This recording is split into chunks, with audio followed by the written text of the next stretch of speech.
Shalom saudara terkasih di dalam Tuhan. Balik lagi dengan saya di channel Kristenku Inspiratif. Dan kali ini pada Tony angkat bicara tentang perang Pakistan melawan India. Dan ini sebenarnya udah lama sih ya, tapi pada Tony memberitahukan bahwa ini bisa terkena dampak bagi Indonesia dan bulan Juni ini resesi karena akibat perang Pakistan melawan India.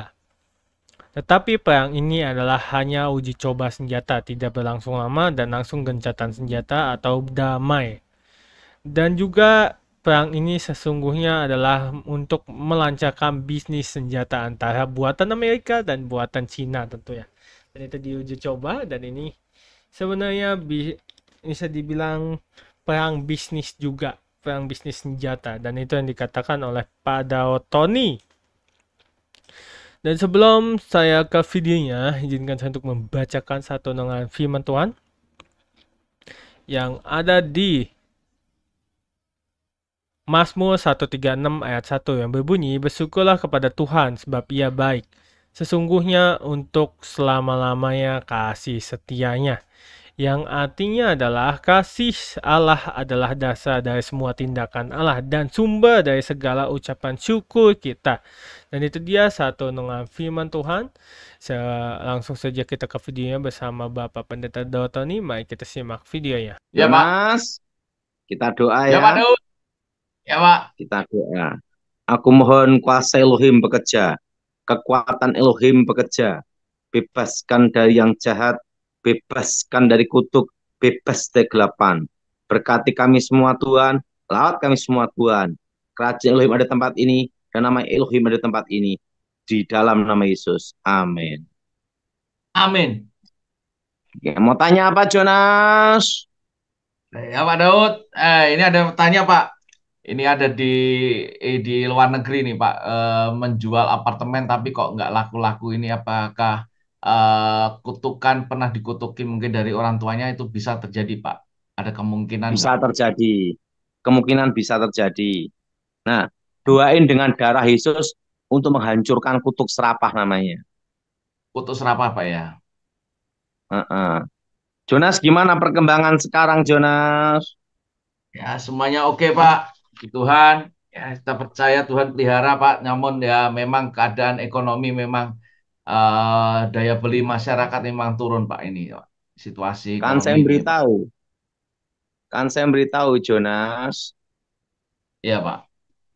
bahwa eh, resesi ekonomi yang sebenarnya adalah Ya, dimulai bulan depan kan, bulan 6. betul? Betul Pak. Ya, jadi kita semua siap-siap, Jonas. Iya Pak Daud. Gimana, Jonas? Harus siap-siap Pak Siap-siap. Daud. Iya, berarti bulan depan tuh kita masuk resesi yang sebenarnya, Jonas. Gimana, Jonas? Kira-kira dampak mulai bulan depan itu apa Pak yang kira-kira yang langsung bisa dirasakan itu Pak? Dampak apa Pak kira-kira Pak? Daya beli, Daya beli ya. daya beli, daya beli turun, Jonas. Semua itu, semua produk itu Pak ya.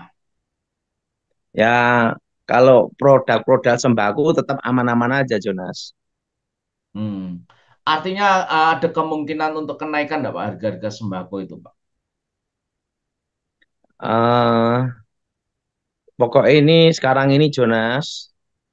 Kalau 2 tahun yang lalu kita ke pasar 50.000 itu masih Hmm. dapat macam-macam.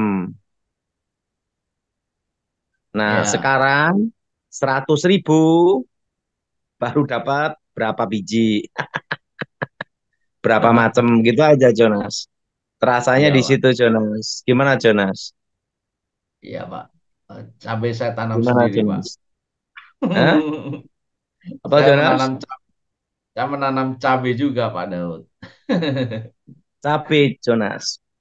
Iya, Tanam cabai itu bagus, Jonas. iya. Cuman yang lain ini belum belum berbuah. Tenang aja, Jonas. Buat Tuhan pelihara kita. di masa-masa kesulitan. Amin. Amin. Amin. Amin, Pak Daud. Kita nggak usah khawatir, nggak usah takut, Jonas. Karena Tuhan Yesus pasti pelihara. Betul. Apapun yang terjadi, badai apapun terjadi, selama Tuhan beserta kita aman, Jonas. Amin. Nah, sekarang berita apa yang terbaru, Jonas? Berita soal ekonomi sih belum belum terlalu ini Pak ya. Memang yang Hmm? saya dapatkan ya memang dari teman-teman pebisnis ini memang mereka mengalami kesulitan ya. Pertama daya belinya itu ya, benar sekali terutama ekspor ekspor untuk ke Amerika itu yang mereka kena dampak Pak. Karena teksnya itu kan besar. Tenang aja, Jonas. Kan ini nih kan untuk Amerika, China, luar negeri, itu nanti kan perang dagang itu pasti ada negosiasi, perang dingin, propaganda, nah akhirnya kesepakatan damai, Jonas. Nah, Pak Daud, terkait perang Pakistan sama India ini, apakah Indonesia bisa terkena dampak ekonomi, Pak? Ada, terutama ekspor batu bara ya. Oh, batu bara. Hmm. Karena kan Cina, India, itu kan Indonesia ekspor batu bara, Jonas. Oh, iya, Pak. Energi kan intinya. LSI. Ya. Dan otomatis kalau terjadi Hmm. perang India dengan Pakistan kan otomatis jalur perdagangannya kan biasanya itu satu jalur jadi muter kan, Jonas. Biaya kos lagi kan. Ya. Kan tidak bisa Apa? melewati zona perang. Hmm. Tapi kan nanti Pakistan sama India saya rasa gencatan senjata lah. Kan itu hanya untuk tes uji coba senjata. Oh, tidak berlangsung lama seperti negara lain, Pak, ya, perang yang itu, Pak. Nah, ini hanya untuk uji coba senjata. Hmm. Iya, Pak Daud. Ibaratnya Made in China melawan Made in Amerika gitu loh, Jonas. Atau Made in Inggris kan gitu. Jadi ini sebenarnya itu Pakistan dengan India itu hanya uji coba senjata aja, Jonas. Iya, iya. Pesawat China kehebatannya apa? Pesawat drone-nya gimana? Kan gitu semua, Jonas. Karena Teknologi. untuk tes uji coba senjata itu kan harus senjata tuh dibikin untuk dicoba dulu, Jonas. Iya, Pak. Nah, nah, untuk uji cobanya kan ya dengan adanya sebuah perang. Makanya bisnis perdagangan senjata itu kadang menggunakan uji coba senjata untuk ada namanya perang-perang kecil, pertempuran-pertempuran lah gitu loh, Jonas. Iya. Kan Pakistan sama India ini saya rasa hanya uji coba senjata. Made in China melawan Made in Amerika atau Amerika. Inggris. Gimana, Jonas? Iya, Pak. Masuk akal juga, Hmm? Pak. Masuk akal Hmm. juga, Pak. Dan seperti perang dagang itu hanya untuk apa? Untuk supaya terjadi namanya gencatan senjata kan gitu. Perang dingin dulu, propaganda namanya. Nah, setelah itu Oh, baru negosiasi perdamaian kan gitu, Jonas. oh. Bargainingnya untuk piro, wani piro kan gitu. Semuanya kan Oke. bargaining juga. Ini Gimana, di Jonas? berarti Timur Tengah itu bisa jadi akan ada gencatan senjata, Pak. Timur Tengah itu Iran, Israel. Nah, pasti itu gencatan senjata, Jonas. Karena gini, Jonas. Perang udara kalau untuk perebutan wilayah sebenarnya, tapi bukan ini ya, bukan bukan uji coba senjata ya, beda loh, Jonas. Ya, Kalau ini betul-betul perang sebenarnya real, nah itu perang udara itu maksimal hanya sebulan 2 bulan. Oke. Kenapa sebulan 2 bulan? Karena biaya kosnya kan tinggi sekali, Jonas. Iya. Satu rudal Nah, aja udah.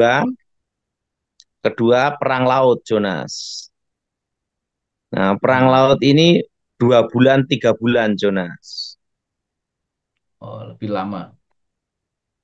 Nah, perang yang sebenarnya itu pusat titik pertempuran, itu perang darat. Darat. Itu bisa bertahun-tahun lama, Jonas. Oh, Contohnya kita nggak usah jauh-jauh Timor Leste, kan? Betul nggak, Jonas? betul.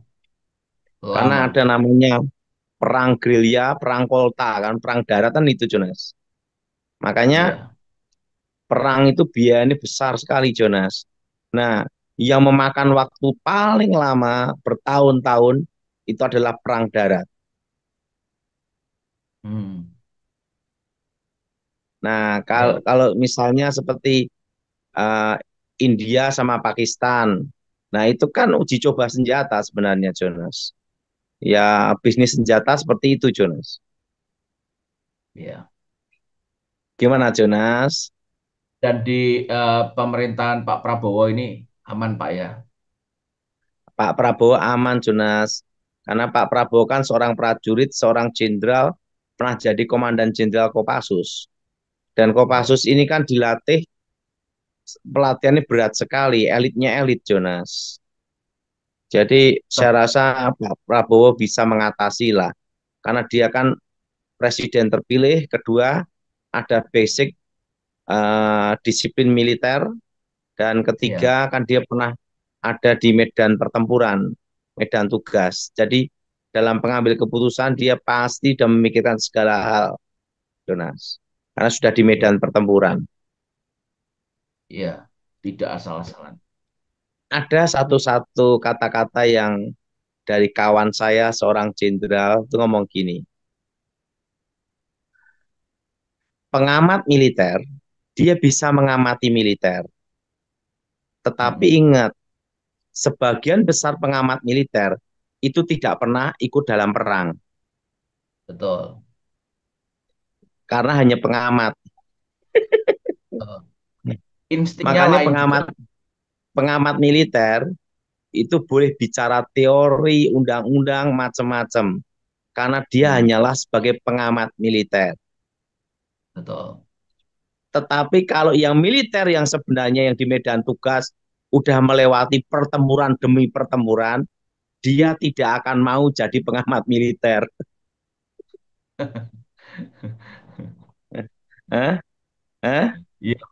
Dia tidak akan mau jadi pengamat militer. Kenapa? Karena dia tahu bahwa perang tidak seindah yang di teori. Gimana, Jonas? Itu ngeri, Pak ya. Kalau benar-benar perang itu mengerikan, Pak ya. Almarhum Jenderal Edi Wibowo banyak sekali cerita sama saya tentang perang. Perang itu, Jonas, anak kecil aja bisa bawa granat, Jonas. Dan itu sulit ditebak, Pak ya, dideteksi ya, anak-anak. Susah ditebak. Nah, makanya kadang perang itu eh, kan dia cerita tentang Timor Leste.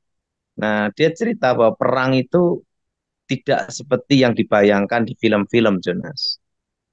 Ya. Dan Makanya seorang yang sudah di medan tugas, di medan pertempuran, dia tidak akan mau jadi pengamat militer. Setuju enggak, Jonas? ya, Pak, betul. Nah, seperti pengamat bola, kan dia bukan pemain bola, dia hanya ngamat-ngamati gini doang. Tapi suruh main sendiri, jangan-jangan salah tendang. Sleo. Karena apa? Pengamat bola belum tentu dia bisa main bola. Betul? Betul. Nah, kalau pemain bola yang sebenarnya, nah belum tentu dia mau jadi pengamat bola. Karena apa? Pelaku itu lebih susah, Jonas, daripada pengamat. Betul, Jonas? Betul. Eh, Gimana contoh pandangan saya, Jonas? contoh kasusnya itu seperti tadi anak kecil itu membawa granat, Pak. Ya kan, Mm-mm. mau langsung ditembak juga masalah, nggak ditembak itu juga masalah buat buat diri sendiri. Susah ditebak dia ngomong gitu. Dia hanya ngomong waktu itu ngomong anak kecil pun bisa bawa granat di waktu perang. Kita tidak bisa tebak. Betul lah, Jonas. Betul. Makanya Iya, perang itu tidak seindah di teori, Jonas. Betul lah, Jonas. iya, betul, Pak. Hmm? Kalau Pak Daud sendiri dulu punya pengalaman nggak Pak untuk terjun ke lapangan itu Pak, perang itu Pak. Karena Oh, Pak saya Daud kan belum. Kalau saya belum. Kalau saya kan selalu mendampingi almarhum Jenderal Edi Wibowo di sampingnya, Jonas. mau ya Heeh. Tapi seperti penasehat. saat tertentu saya masuk ke dalam tugas, masuk ke lapangan.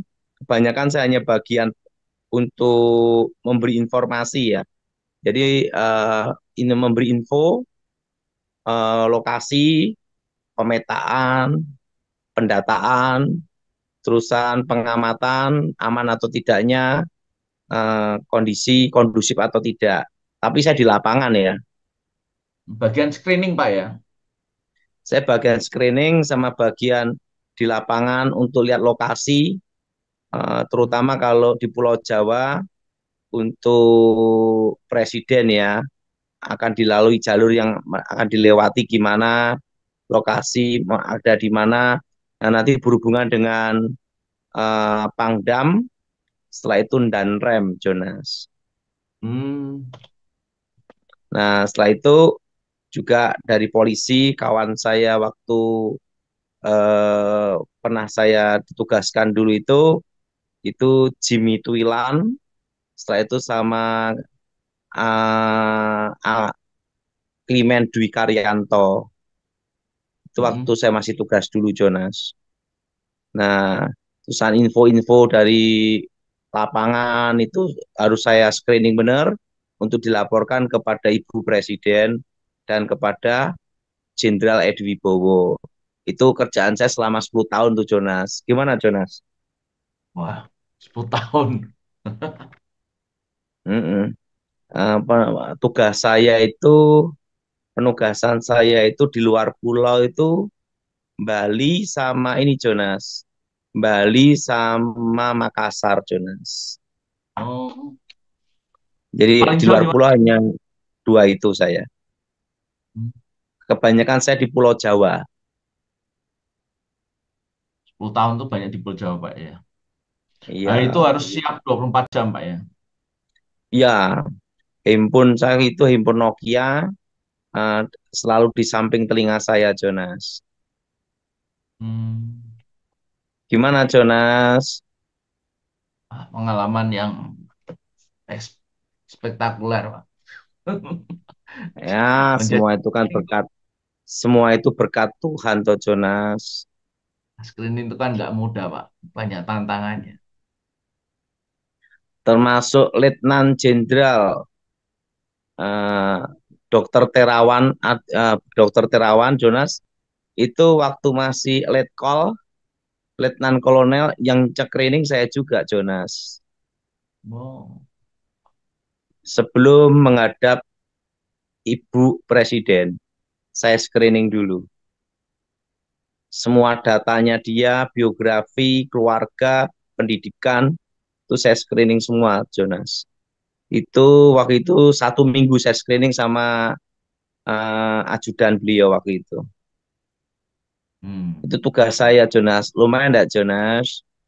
Wah itu nggak lumayan lagi Pak. Nggak lumayan lagi. Wah berarti Pak Daud kenal beliau Pak Terawan sudah lama ya zaman Letkol ya. Puji Tuhan tuh gini, Jonas. Saya itu kalau periksa di rumah sakit, terutama sama dokter Terawan, Jonas, saya itu gratis, tidak pernah bayar, Jonas. Khusus dokter Terawan tapi. Luar Dan biasa. kedua, dokter-dokter tertentu yang dari militer yang kenal baik sama saya, kebanyakan gratis Jonas. Oh, udah pasti ya banyak kenalan ya Pak di militer Pak ya. Dokter-dokter. Teman-teman lah. Wah kalau ada, oh Pak Daud terus gratis aja lah Pak Daud, Pak Daud sesama kita teman-teman. Gitu.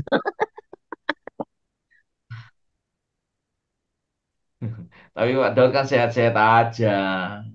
Sehat aja Jonas. Saya rekam jantung pun, diperiksa jantung saya pun juga gratis Jonas. Hmm. Iya Pak Nah, Daud. ya Tuhan baiklah. Oke, Amin. kita tanya jawab Jonas. Pak Daud terkait ikatan roh ini bagaimana Pak? Ada yang tanya nih Pak. Soal soul ties itu ikatan roh itu yang mendalam mungkin dengan teman, dengan hewan gitu.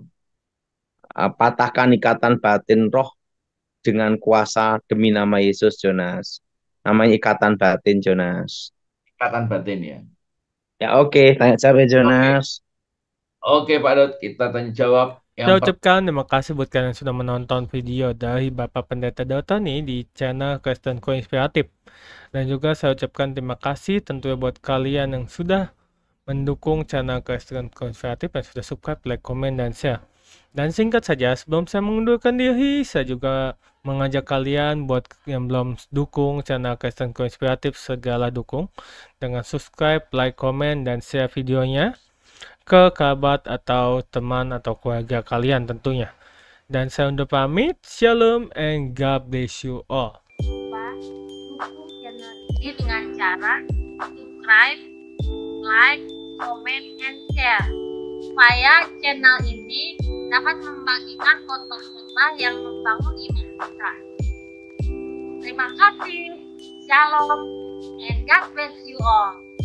Zaharia 9 ayat 9. Bersorak-soraklah dengan nyaring, hai puteri Sion, bersorak-sorailah, hai puteri Yerusalem. Lihat, rajamu datang kepadamu, ia adil dan jaya. Ia lemah lembut dan mengendarai seekor keledai beban yang mudah. Zaharia 7 ayat 9-10. Beginilah firman Tuhan semesta alam, laksanakanlah hukum yang benar dan tunjukkanlah kesetiaan dan kasih sayang kepada masing-masing.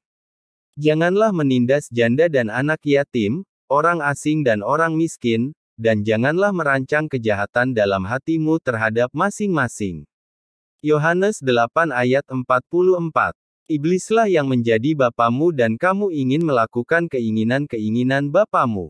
Ia adalah pembunuh manusia sejak semula dan tidak hidup dalam kebenaran, sebab di dalam dia tidak ada kebenaran.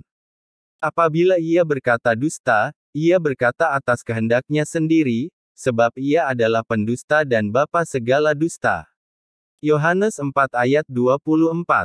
Allah itu roh dan barang siapa menyembah dia, harus menyembahnya dalam roh dan kebenaran. Yohanes 15 ayat 26.